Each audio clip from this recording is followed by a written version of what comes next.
할렐루야. 예. 우리가 세상을 강하게 살고 싶어요. 강하게 살고 싶은데 사람이 가장 약해지는 순간이 있습니다. 약해지는 순간. 언제 우리가 약해져요? 돈을 잃었을 때 약해져요. 낙심이 찾아옵니다. 건강이 무너지면은 또 절망되고 무너집니다. 배신을 당할 때도 마찬가지. 순간순간 우리는 많이 흔들리죠.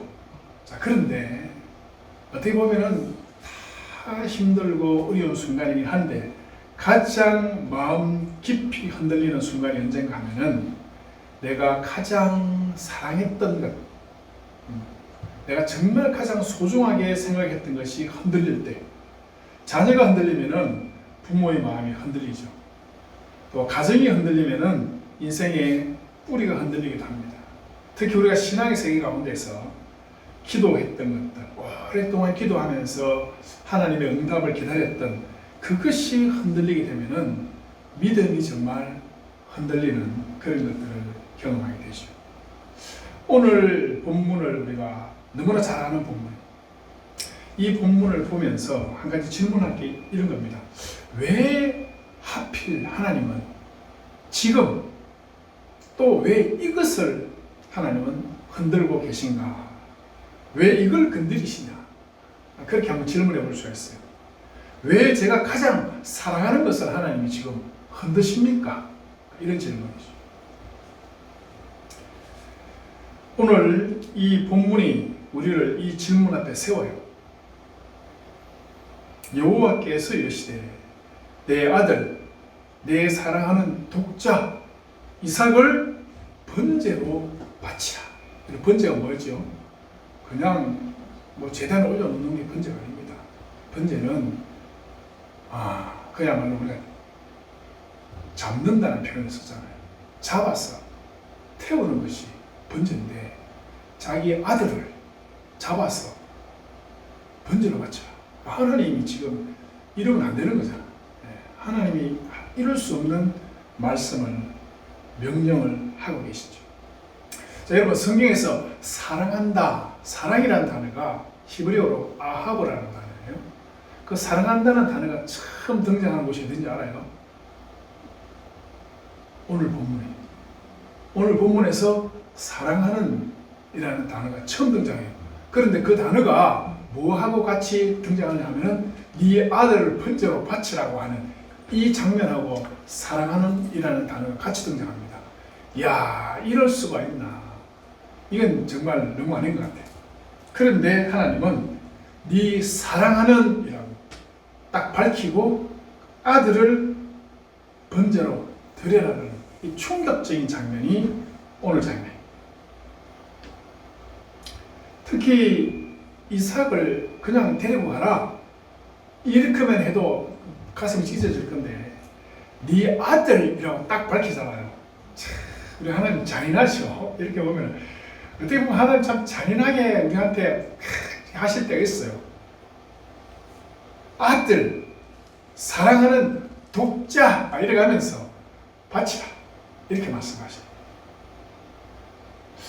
하나님은 이삭이 아브라함이 어떤 존재인지 모르셨는가?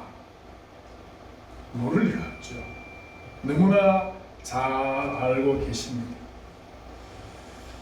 하나님은 아브라함에게 단지 이삭을 바칠 수 있느냐라고 묻고 있는 게 아니에요. 아브라함, 너는 정말 이삭을 나에게 바칠 수 있느냐라고 묻는 것이 아니고 사실은 더 깊은 질문을 던지고 계십니다. 그 질문이 뭔지 오늘 한번 생각해 봐야 돼요. 하나님이 아브라함에게 던지고 싶은 그 질문, 우리의 인생에 하나님께서 던지시는 질문이 있어요. 그 질문이 뭐냐? 그리고 특별히 왜 이 시점인가 하는 것을 우리가 기억을 해야 돼요. 이게 굉장히 중요해요. 이 시점이 굉장히 중요합니다. 이 시점이 어떤 시점이죠? 17절 18절을 다시 한번 본문을 보세요. 내가 내게 큰 복을 주고 내 씨로 크게 승하게 하여 하늘의 별과 같고 바다의 모래와 같게 하겠다. 내 씨가 그 대적의 문을 취할 것이다. 내 씨로 말미암아 천하 만민이 복을 얻을 것이다 라고 하는 이 엄청난 선언, 이 엄청난 구속 역사의 완성을 이제 시작하는 단계예요. 그 시작하기 직전에 하나님은 바로 이 질문을 던지는 거지. 이게 중요해요. 그냥 하나님 이삭을 번제로 드리라. 지금 이게 중요한 게 아니라 하나님은 엄청난 구속 역사를 내다보시면서 아브라함에게 이 말씀을 하신다라는 것을 우리가 깊이 생각을 해야 되죠. 그리고 오늘 본문은 이렇게 시작하죠. 하나님이 아브라함을 뭐 하시려고? 하나님이 아브라함을 시험하시려고. 자, 엄청난 구속 역사의 완성을 바라보면서 지금 하나님은 뭔가 아브라함에게 확인을 하는 거지. 아브라함이 뭔가 입증해 보여줘야 될 것이 있다는 것이. 그게 뭐냐? 네 아들 독자를 번제로 바치라. 여기서 시험한다는 것은 템프테이션이 아니에요. 프로브하는 거지. 검증하고 입증하는. 아브라함의 그 마음속에 있는 것을 지금 하나님이 드러내 보여주시는 것입니다. 여러분 신명기 8장 2절에 가보면은 내 하나님 여호와께서 이 40년 동안에 내게 광야길을 걷게 하신 것을 기억하라. 이는 너를 낮추시며 너를 시험하사 내 마음이 어떠한지 그 명령을 지키는지 지키지 않는지 알려 하십니다. 자, 다시 내 하나님 여호와께서 이 40년 동안에 내게 광야길을 걷게 하신 것을 기억하라. 이는 너를 낮추시며 너를 시험하사 내 마음이 어떠한지 그 명령을 지키는지 지키지 않는지 알려 하시리라. 이 아브라함의 오늘 모리아의 이 시험이 이스라엘 백성들의 그 광야 시험과 같은 선상에 있는 것입니다. 굶겨 죽이려고 버리시려고 광야에서 이스라엘 백성들을 시험하신 것이 아니라 그 마음이 어떠한가 하나님은 알고 싶다는 거죠. 굳이 하나님이 이걸 알아야 되느냐? 그건 우리가 하나님께 물을 게 아닙니다.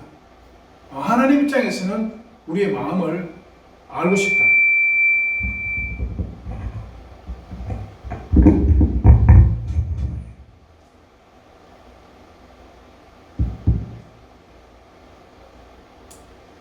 자, 여러분 시험은 하나님이 우리를 시험하실 때 그 시험은 우리의 마음을 드러내요.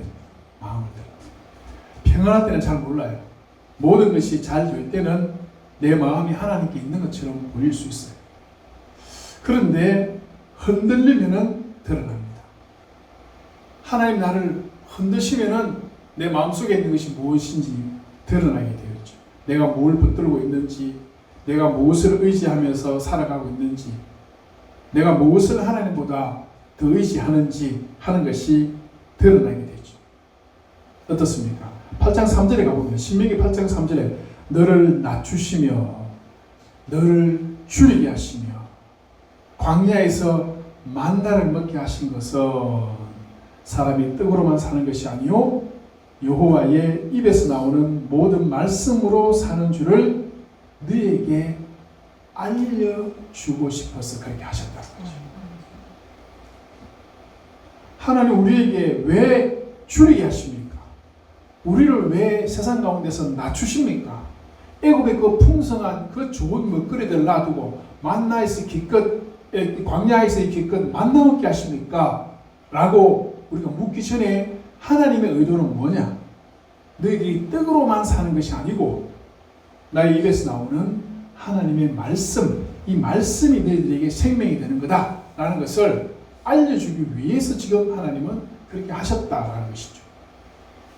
광야에서 이스라엘이 배운 것은 바로 그겁니다.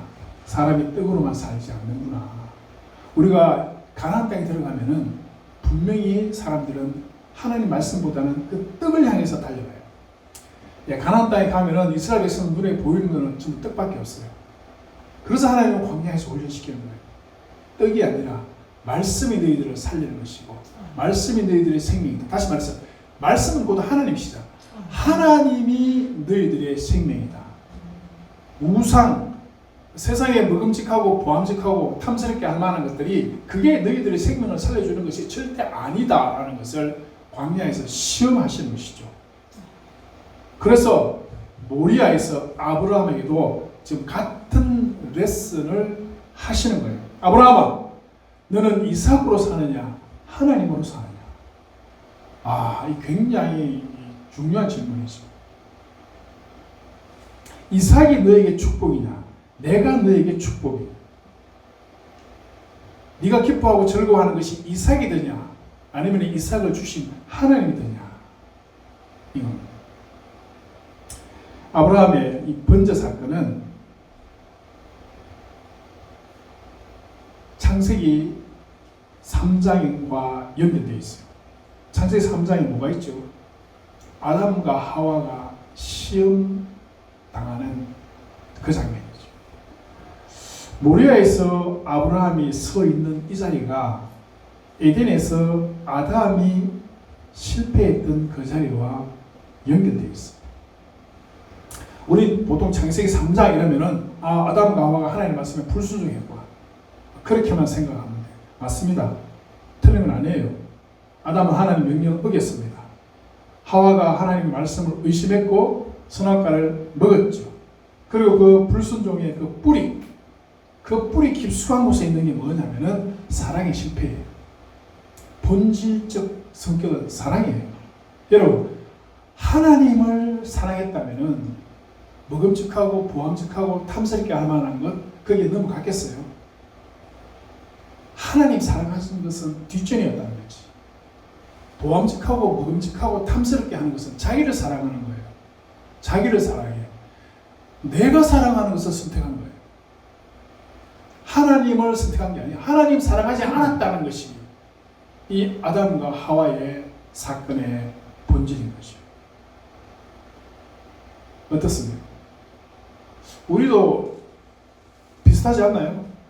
하나님을 사랑한다고 하지만은 그 하나님의 그 사랑은 뒷전에 있고 내가 사랑하는 것을 선택을 하잖아.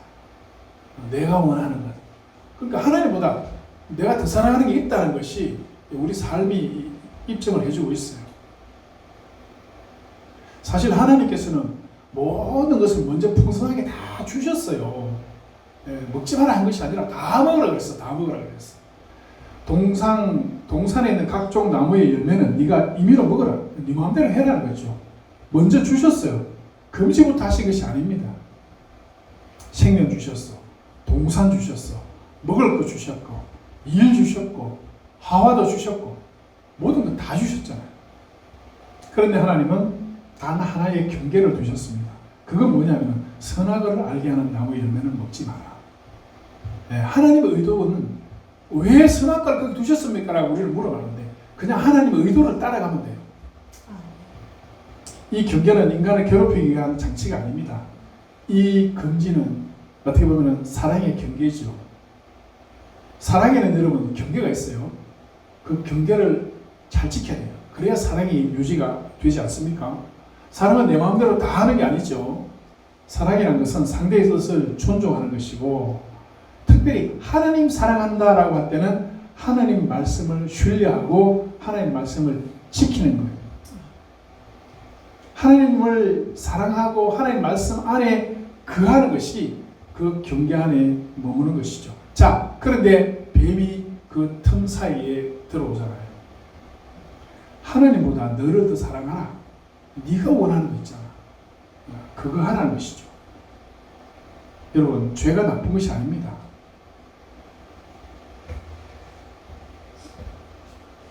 제가 표현한 것이 여러분들이 어떻게 들렸는지 모르겠는데 죄는 나쁜 것을 사랑한 것이 죄가 아니에요.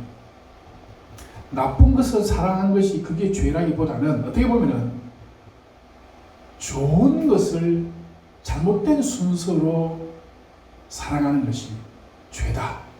조금 표현이 어렵습니다만은 이건 어거스틴이 이런 표현을 했어요. 곧 사랑의 질서. 사랑의 질서란 말을 사용했는데 인간의 문제는 사랑이 없어서가 아니라 사랑의 순서가 무너졌기 때문입니다. 뭘 먼저 사랑해야 되나? 돈이 여러분 나쁜 거 아닙니다. 돈을 위해서 우리가 열정적으로 살아가는 거, 명예를 위해서 열정적으로 살아가는 거 나쁜 거 아니에요. 그러나 순서에 있어서는 생각해 볼 문제가 있는 것이죠. 이 순서가 무너지니까 그 결과가 어떻게 되었어요? 자, 여러분 한번 생각해 봅시다. 에덴 동산에 동산 중앙에 나무가 두 가지 종류가 있었죠. 하나는 뭐예요? 선악과가 있었고 또 하나는 뭐가 있었어요? 생명나무가 있었죠. 예. 제가 문제를 하나 내볼게요. 처음에 하나님께서 인간을 동산에 창조하실 때 죽는 존재로 창조했습니까? 영생하는 존재로 창조했을까요? 영생하는 존재로 창조했을 거예요. 그 증거가 뭐예요? 영생하는 존재로 창조했다는 증거가 두 가지죠. 하나는 죄를 지음으로써 죽음이 왔다는 것이 하나의 증거고 또 하나는 거기에 생명나무가 있었잖아. 생명나무 따먹지 말라 그랬어요? 따먹어도 된다 했어요? 따먹지 말라고 한 거는 선악과밖에 없어. 그 생명나무 열매를 다 먹었을 거라. 그렇죠? 자, 그러면 생명나무 열매는 먹으면 영생하는 열매예요. 맞죠? 제가 한 말이 성경에 틀린 말이 없습니다. 그러니까 선악과는 안 먹으면 돼. 생명나무는 먹고 영생할 수 있도록 하나님이 만들어 놓으셨어요. 그런데 선악과를 먹었어. 결국은 에덴 동산에서 쫓겨나게 된 거죠. 죽음이 찾아오게 되고. 자, 그런데 하나님은 에덴에서 추방 한 걸로 끝내는 것이 아니고 다시 에덴으로 돌아올 수 있도록 길을 여시는 거예요. 지금 이해가 됐죠? 다시 에덴으로 돌아오시도록 길을 여시는데 추방당한 이들이 에덴 동산으로 들어오면은 뭘 먹을 수가 있어요? 생명나무 먹을 수 있지. 그럼 영생할 수 있는 거예요. 그래서 요한계시록에 보면 생명나무 열매를 향해서 가는 길에 대한 얘기가 요한계시록에 나와요. 그리고 창세기에 보면은 생명나무로 접근하지 못하도록 두루 도는 화염금으로 그 길을 지키는 얘기가 나와요. 그래서 창세기에서 나오는 그 선악과와 생명나무가 요한계시록에서 다시 생명나무가 등장합니다. 그러니까 다르게 표현하자면은 하나님께서 아브라함을 선택하신 것은 이제 생명나무로 다시 돌아올 수 있는 길을 여는 첫 작업을 시작하십니다. 생명나무로 돌아오기 위해서 지금 뭐하고 있다? 테스트하고 있다. 이렇게 보면 돼요. 네, 테스트하고 있다. 그리고 그 테스트를 통해서 주신 그 씨앗이 이삭이고 이삭을 통해서 이스라엘이 나중에 야곱을 통해서 만들어지죠. 근데 그 이스라엘이 하나님 나라로서 실패합니다. 하나님 앞에 온전한 삶을, 사명의 삶을 못 살아요. 그래서 결국은 나중에 더 온전한 씨, 거룩한 씨, 예수 그리스도를 통해서 예수께서 어린 양이 되셔서 그를 통해서 다시 생명나무로 돌아올 수 있도록 하나님께서 길어주셔요. 이게 창세기와 요한계시록 끝까지 쫙 연결해서 이렇게 성경이 전체가 연결되는 그 구도예요. 이게 성전신학이라는 거예요. 자, 우리가 제가 전체적인 개요를 지금 말씀을 드렸는데 오늘 아브라함이 모리아에서 시험 당하는 것은 단순한 시험의 사건이 아니라 바로 그 생명나무를 향해서 나아가는 첫 삽을 뜬다. 이렇게 보시면 되죠. 자, 가만히 보세요. 창세기 12장에서 하나님을 아브라함을 부르십니다. 이제 그 작업 시작하시는 거예요. 부르면서 너는 복이 될지라 하고 부르셨죠. 창세기 15장에서 횃불 언약을 맺어요. 쪼갠 고기 사이로 자신이 지나가시면서 내가 이 약속을 반드시 지킨다. 자기 약속했죠. 그리고 창세기 17장에서 아브라함의 이름을 바꾸시고 할례를 통해서 몸에다가 아주 새겨놨어요. 너는 이제 언약의 백성이야. 이건 어떻게 지울 수도 없는 그 언약의 그 징표를 몸에 새겨 놓으시면서 믿으라는 것이죠. 그리고 창세기 22장에서 이삭이 드디어 이제 출생하고 시험당하는 여기까지 연결이 된 거예요. 자, 그런데 한 가지 여기서 우리가 12장에서 너는 복이 될지라 하면서 본토 친척 아버지 집을 떠나라 했잖아요.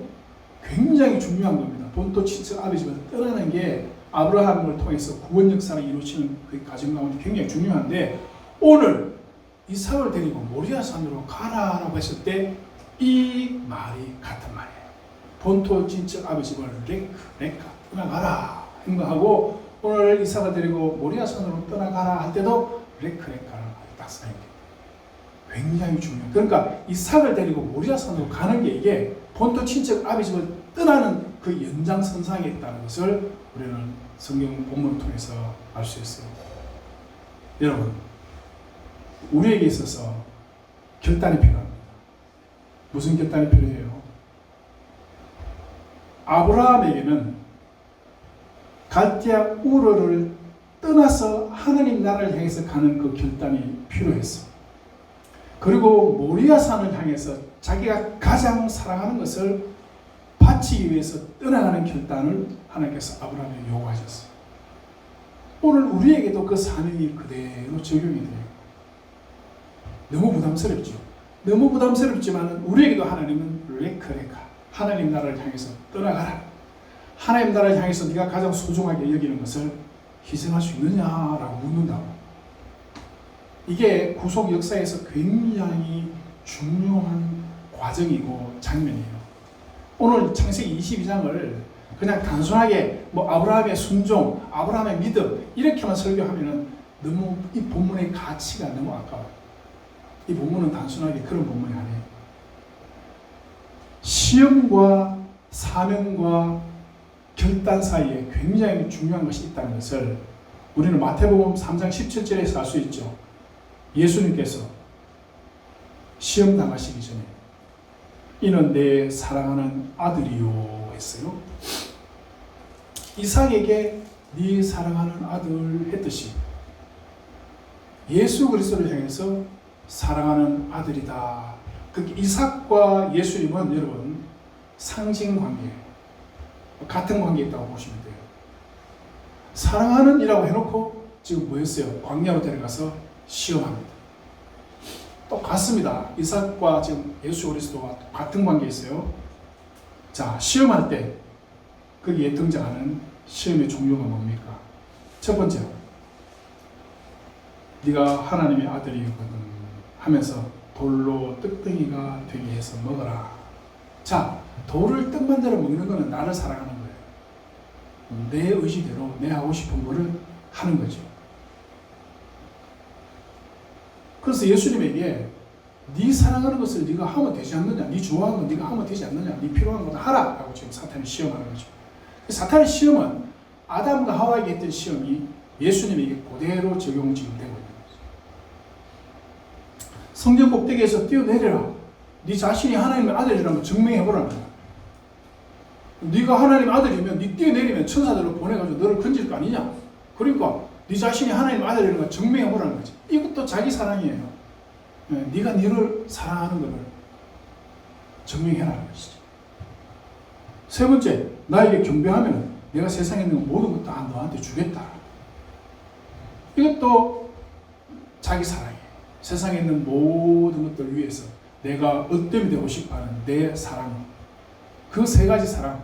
이게 아담에게 했던 그 시험과 본질적으로는 같은 것이죠. 근데 아담은 거기서 넘어졌어. 결국 첫째 아담은 우리의 구원자가 될 수 없는 것이죠. 그래서 이제는 둘째 아담 예수 그리스도를 보내시고 첫 아담이 실패했던 그 자리에 이삭을 아브라함을 세웠던 것처럼 이제는 예수 그리스도를 세우시고 사탄이 시험했어요. 그때 예수님께서 뭐라 그랬어요? 사람이 떡으로 산다. 무슨 떡? 생명의 떡으로 산다. 그래서 신명기의 그 말씀을 예수 그리스도께서 성취하시면서 과거에 실패했던 모든 믿음의 조상들의 그 실패를 다 극복하시고 하나님의 구원의 계획을 완성하시는 분이시니까 예수 그리스도는 우리의 구원자로서 자격이 있다라고 하는 것을 이 복음서의 저자들이 증명을 하는 거죠. 드러내 보이는 거죠. 예수님은 이런 분이시오. 예수님은 이런 분이시오. 사랑하는 여러분, 이 사랑이 그냥 광야 시험으로만 끝난 것이 아니고요. 어디까지 가는가 하면은 겟세마네 동산까지 가시죠. 내 아버지여 만일 할만하시거든 이 잔을 내게서 지나가게 하옵소서. 너무 힘들어요. 사실은 굉장히 힘듭니다. 그러나 나의 원대로 마옵시고 아버지의 원대로 하십시오. 이게 하나님 사랑의 완성이잖아요. 예, 드디어 네가 너의 목숨보다도 하나님 더 사랑하는구나. 아브라함아, 네가 이삭보다도 나를 더 사랑하는구나. 사랑은 완성되었어요. 자, 그런데 정말 어렵습니다. 이 사랑을 우리가 이 구현의 예수가 과연 있는 것인가? 부활하신 예수님이 베드로를 찾아왔죠. 예수님 3번 부인했어요. 어떻게 보면 시험에 베드로가 실패했잖아요. 그런데 부활하신 예수님은 베드로에게 찾아와서 야, 왜 나를 부인했냐? 내 얼굴 똑바로 봐! 내 눈 쳐다봐! 이러면서 예수님께서 화내셨나? 그래 안 하셨어요. 사실 한 대 쥐어박아야 속이 시원하겠죠. 진짜 한 대 맞아야 돼요. 베드로는 한 대 맞아야 돼. 그런데 예수님은 왜 도망갔냐? 왜 부인했냐? 다시는 이런 일이 있으면 안 된다. 뭐 그런 거 없어요. 그런 말씀 안 하셨어요. 그냥 물으세요. 네가 나를 사랑하느냐? 이렇게 물었어요. 네가 나를 사랑하냐? 참 진짜 가슴 아픈. 네. 한 대 사실 때리고 한 대 맞으면 차라리 속이 좀 시원하겠는데 이거 뭐 때리도 안 하고 그냥 옆에 오셔가지고 뭘 챙겨주면서 네가 나를 사랑하냐 이렇게 묻는데 할 말이 없겠죠. 할 말이 없어요. 우리 옆 사람하고 쳐다보세요. 옆 사람 쳐다보고 물어봅시다. 부부끼리는 말하기가 쉽겠네. 당신이 나를 사랑하냐 이렇게 물으면 쉽겠는데 당신은 하나님을 사랑하십니까? 물어봐요. 옆 사람이. 네? 찾으세요. 물어보세요. 당신은 하나님을 사랑하십니까? 하나님 사랑하십니까? 참. 왜 베드로에게 이런 걸 물으셔가지고 우리에게 부담스럽게 하시는지 모르겠네. 그죠? 예수님은 베드로를 사랑하는데 베드로는 예수님을 사랑하는. 사실은 그렇습니다. 사실 예수님이 베드로를 찾아가신 이유는 사역자로 다시 세우는 거거든요. 복음 전하는 사명자로 세우는 거죠. 그래서 내 영을 무일하는 거지. 사명자로, 사역자로, 말씀 전하는 자로. 이게 꼭 목사로 세웠다 이렇게 생각하지 마세요. 이 시대에는 우리가 다 목사고, 다 선지자고, 다 제사장이에요. 여러분들 어디 갔으나 똑같이 우리는 복음을 전하고, 똑같이 예수 그리스도의 복음의 전령사로서 사역해야 되는 사명이 우리 모두에게 다 있어요. 그래서 우리 각자에게 다 물어본 거나 마찬가지죠. 그런데 이 일을 하려면 사실 뭐가 필요해요? 어떤 권세도 필요하고 능력도 필요하고 신학도 필요하고 지식도 필요하고 많은 게 필요해요. 그런데 그거보다도 가장 더 본질적인 건 뭐야? 너 하나님 사랑하나? 이거 먼저 물어보는 거죠. 그 신학 대학원을 들어갈 때부터 계속 묻는 게 있어요. 소명이 있나? 이거 물어봐요. 너 목사로 지원을 했는데 너 목회를 잡아서 사명감 있나? 이거 물어봐요. 딴 거 물어봐. 학점 딱 보고 물론 학점 과락되면 바로 유급시킵니다.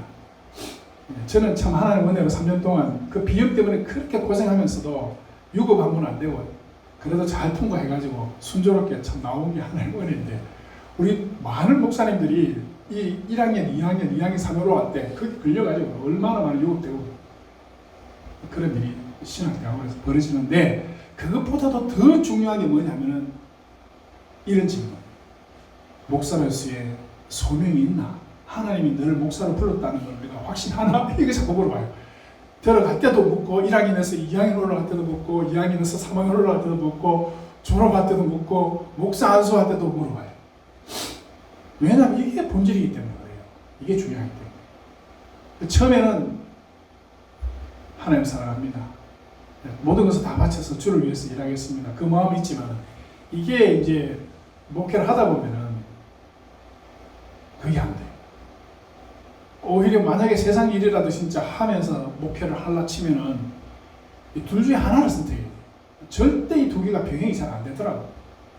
그래서 우리 선배 목사님들은 이중직, 소위 이중직 그런 거 생각도 하지 마라. 그런 게 없다. 딱 잘라 말하거든. 그런데 젊은 목사들은 생활을 해야 되니까, 생활도 하고 목회도 해야 되니까 어쩔 수 없이 두 가지를 해야 돼.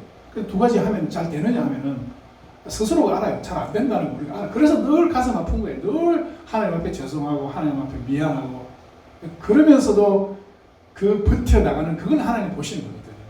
하라 하지 마라의 문제가 아니라 마음을 보신다고, 마음을. 그래서 베드로에게 사명 맡기시기 전에 사랑을 확인하시고, 그리고 베드로도 내 사랑합니다 이런 말 못 하잖아요. 예? 양심이 있으면 내 사랑합니다 이런 말 못하니까 주님이 아십니다 하고 넘어가잖아요. 주님이 아십니다. 뭐로 대답하겠어요? 사랑합니다라고 말하고 있어요? 그런 말 못해. 저한테 누가 진짜 하나님 사랑하나 물으면요, 저도 주님이 아시겠지요. 저도 그런 넘어갈 수밖에 없어요. 뭐라고 말 못해요. 하나님이 아시지 내가 이렇게 설교하는 마음은 아실 거예요. 그래서 오늘 본문에 하나님이 놀라운 복, 그 복이 뭐냐면 천하 만민이 네 신을 통해서 구원을 얻는 복이에요. 이게 복, 이것 때문에 기독교의 모든 것이 존재하는 것이거든. 예수 그리스도를 통해서 만민이 구원 얻는 그 하나님의 놀라우신 그 그랜드 스토리가 거기에 있는 겁니다. 그래서 그것을 지금 하나님은 이미 계획을 다 해놓으셨어요.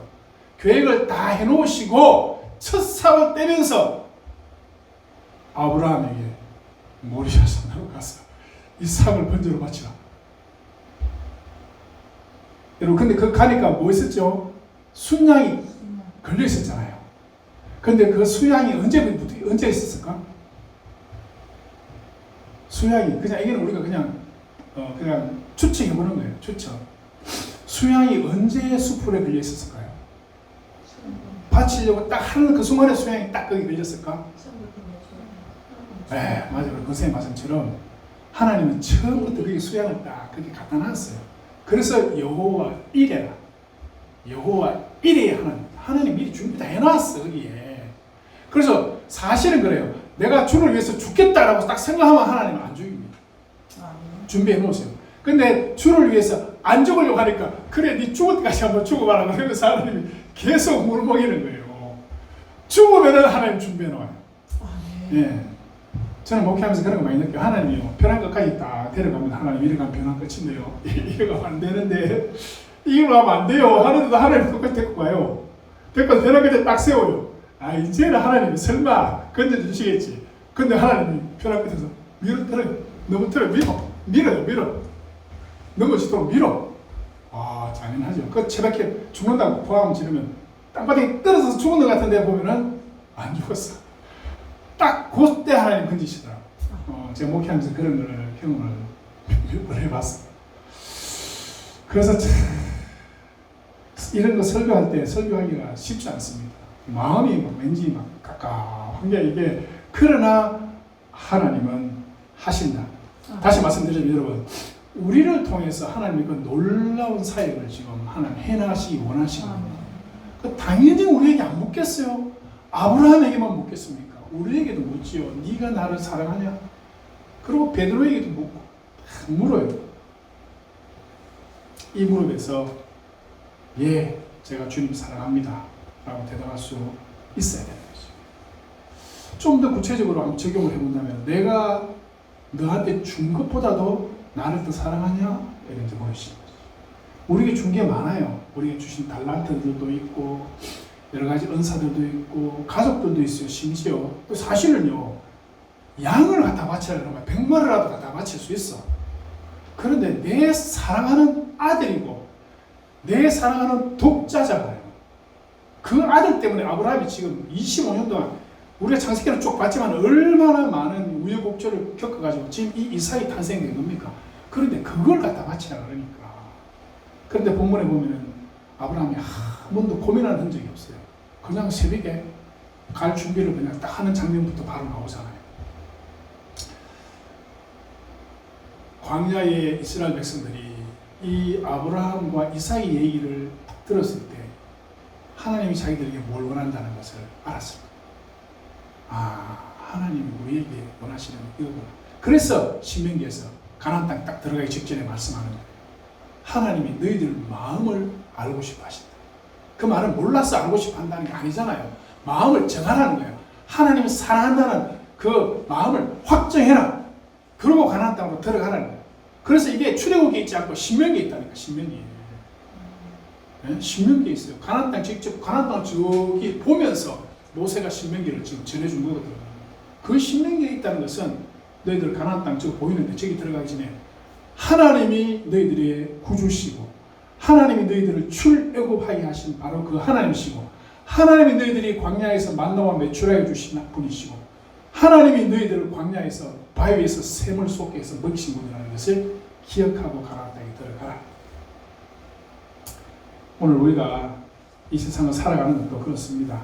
여러분, 하나님이 우리에게 물어요.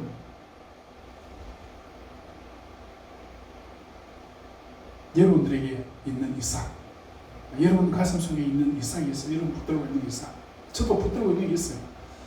근데 그거를 하나님 위해서 번제로 바칠 수 있느냐?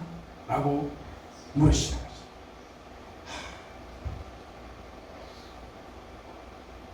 여러분 마음에 대답해 보세요. 제가 물으면 여러분 대답해 보세요. 마음으로. 여러분들 마음속에 있는 그 이삭을 하나님을 위해서 번제로 바칠 수가 있겠습니까?